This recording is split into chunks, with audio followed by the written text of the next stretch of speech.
नमस्ते दोस्तों। एक व्यक्ति रोज पत्थर तोड़ने का काम करता था। वह घर से थोड़ा दूर बड़े से पर्वत के पत्थर तोड़ता और अपना जीवन यापन करता।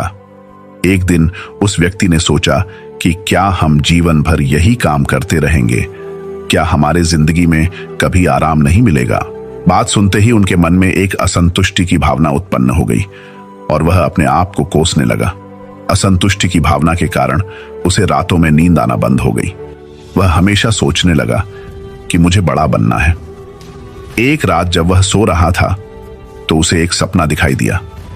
जब वह पत्थर तोड़ने जा रहा था, उसे रास्ते में एक बड़ा सा बंगला, बड़ा घर दिखाई दिया। उसने सोचा, यह बंगला ही सबसे बड़ा है, यह मेरे पास होना चाहिए। फिर बहुत देर तक बंगले को देखता रहा। कुछ देर बाद एक व्यक्ति आया जिसको सभी लोग ने फूलों की माला पहनाई और जयकार करने लगे।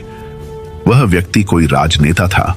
उस पत्थर तोड़ने वाले ने सोचा कि यह बंगला तो बड़ा नहीं है, बड़ा तो वह व्यक्ति है जिसका सब इतना आदर सत्कार कर रहे हैं।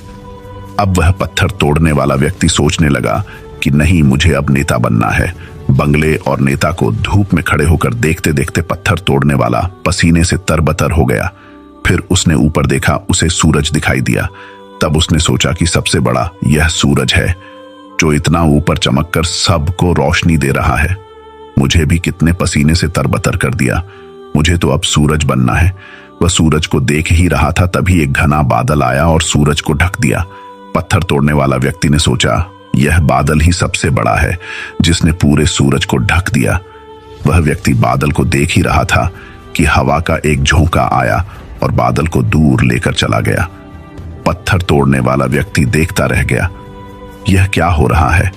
हवा का झोंका बादल को उड़ा के चला गया। हमें तो हवा बनना चाहिए क्योंकि हवा के सबसे ताकतवर है।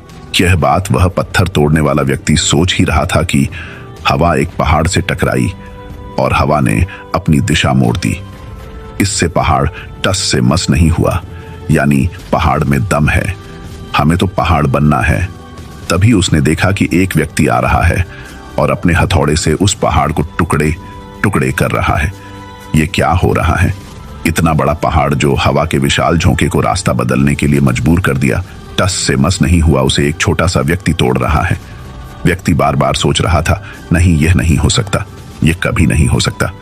मुझे पत्थर तोड़ने वाला नहीं बनना है, किसी भी हाल में मुझे पत्थर तोड़ने वाला नहीं बनना है। क्योंकि वह स्वयं पत्थर तोड़ने वाला व्यक्ति था, उसकी आंखों के सामने आ रहा था कि एक व्यक्ति पहाड़ के टुकड़े टुकड़े कर रहा है। उनकी आंखें खुल गई। फिर उसने सोचा, मैं जो हूं, जिस हाल में हूं, मैं ठीक हूं, यानी सबसे बड़ा मैं हूं जो इस पहाड़ को तोड़ रहा हूं। ईश्वर ने आप सबको अलग अलग बनाया है। आप दूसरे की नकल करके ईश्वर का अपमान ना करें। दोस्तों, हमें इस कहानी से सीख मिलती है कि हमारे पास जो चीज उपलब्ध है, हम उसकी इज्जत नहीं करते। हम हमेशा दूसरों को देखते हैं, उसके पास क्या है जो हमारे पास नहीं है। इसी चक्कर में हम असंतुष्ट और दीनहीन भावना महसूस करते हैं। यदि आपको जीवन में आगे बढ़ना है तो अपने आप को हमेशा आशावादी बनाए रखें। आशा ही जीवन है। आप जो है ठीक है, कुछ कमी है तो उसे दूर करने का प्रयास करें, ओवरथिंकिंग ना करें। कोई भी व्यक्ति एवं कोई भी पद 100% अच्छा नहीं होता। कुछ ना कुछ उसमें कमी जरूर होती है। हमें उस कमी को दूर करना चाहिए, ना कि असंतुष्ट रहना चाहिए। आंखों में अगर हो गुरूर हो तो इंसान को इंसान नहीं दिखता। जैसे छत पर चढ़ जाओ तो अपना ही मकान नहीं दिखता। इसलिए आप जैसे भी हो, जिस हाल में भी हो, आपको खुश और संतुष्ट रहना चाहिए एवं जीवन में आगे बढ़ने का हमेशा प्रयास करते रहना चाहिए। आपको कभी रुकना नहीं है। ठहरा हुआ पानी बहुत जल्दी गंदा हो जाता है और बहता हुआ पानी कभी भी गंदा नहीं होता। इसलिए आपको हमेशा पानी की तरह बहते रहना है, आगे की ओर बढ़ते जाना है। अगर आपको ये कहानी अच्छी लगी हो तो लाइक, कमेंट, शेयर और सब्सक्राइब